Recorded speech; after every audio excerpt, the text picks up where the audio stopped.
My name is David Goldstone. I manage the research team here at Condor Capital, and I'm here to talk about some of our market outlook and insights for what we see going on in the economy today.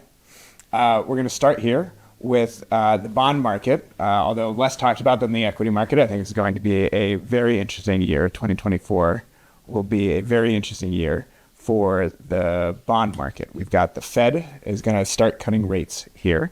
We have long been in the camp that the Fed is going to be slower to cut rates than the market has believed, although market expectations have come in since the beginning of the year on how quickly the Fed is going to cut rates. But regardless, rate cutting should bolster both the bond markets and the equity markets, providing nice tailwinds for both of those. The Fed has been working hard at fighting inflation, as we all know, and although we've had some setbacks and a slight acceleration in CPI in the last print, it's important to zoom back and to realize how far we've really come. You know, CPI peaked out at about little above 9%, and PCE, the more favored gauge for inflation by the Fed, peaked out at about 7% in June of 2022. We are now, both of those figures are now in the threes. PCE is actually a little bit below 3, just came out this morning. So it's great to see that the Fed's action and some of the supply chain easing and some of other factors has really been effective and has inflation trending in the right direction. So although the Federal Reserve may still take time to really cut rates and cut them aggressively, we believe, it's trending in the right direction, and that should provide a tailwind both for equity and bond markets alike. So that's great news in 2024.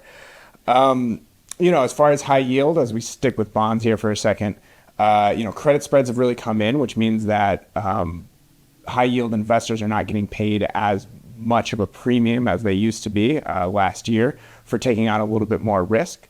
And in response to that, now that credit spreads are much tighter, we've held a kind of a higher high yield position for a while now. We started to take some of that off the table, adjusting away from high yield. That's not really because we think that there's a lot of stress coming in the economy. It's much more that you're just not getting the risk return profiles, not quite as attractive as it used to be.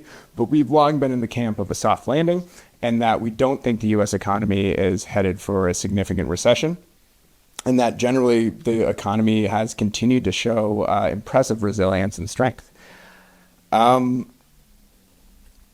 Moving over to, kind of the economy and equity markets, there's some interesting things going on there as well. American exceptionalism, I think, is a theme that we've believed in for a long time and has had a resurgence this year with the, AI boom and all of the investment that's going on and excitement that's going into that place. It has really, kind of reaffirmed Silicon Valley as a center place for innovation across the world. Really, the center of the world right now with the AI thing going on is back in Silicon Valley. And we continue to believe that American companies really are on the forefront of innovation and kind of lead the world. So that's great. We've long held kind of a domestic heavy exposure, and we continue to believe that's a great place to be.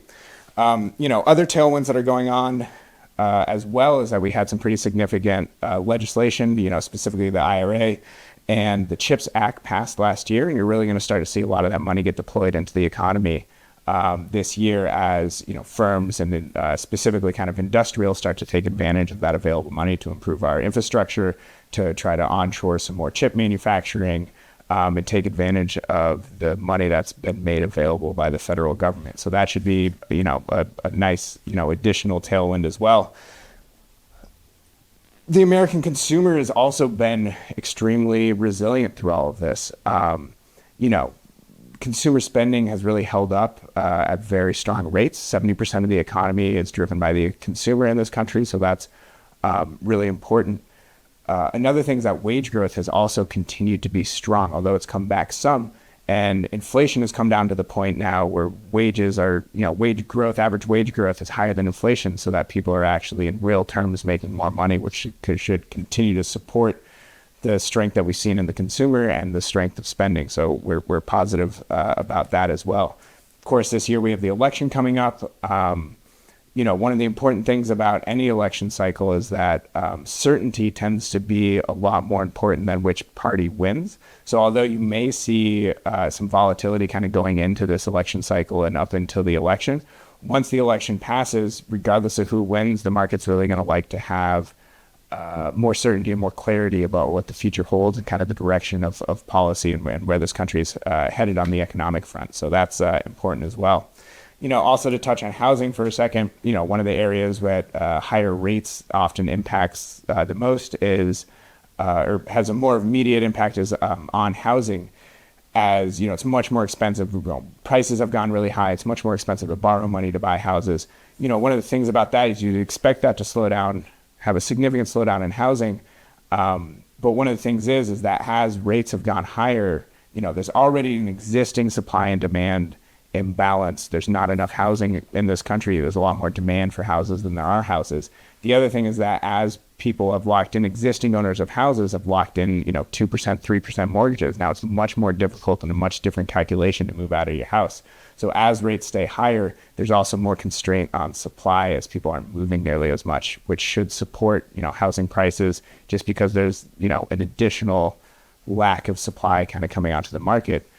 So even though demand has gone down some, so has supply. So it should be able to, housing should still be in a healthy place. And for those that own their homes, that's a good thing. So yeah, there's a lot going on in the economy. 2024 is an exciting year. Earnings from S&P 500 corporations are supposed to grow at 11% or projected to grow at 11% this year. I think we're in 2024 is going to be an additional interesting year where there's this paradox where good news can be bad news because, as you have good news and good economic data like strong labor, strong consumer spending, that's going to encourage the Fed to hold on to rates for higher. So it's again going to be a weird year where the strength of the economy is almost a bad thing because it's going to encourage the Fed to stick to their tighter, restrictive policies for longer. But regardless, the important thing is that the American economy has shown extreme resilience since the pandemic and through this rate hiking cycle, and we expect that to continue in 2024. So we generally are optimistic on both equity and bond markets for this year. Thank you so much for listening and being a client. We look forward to serving our clients for the remainder of 2024.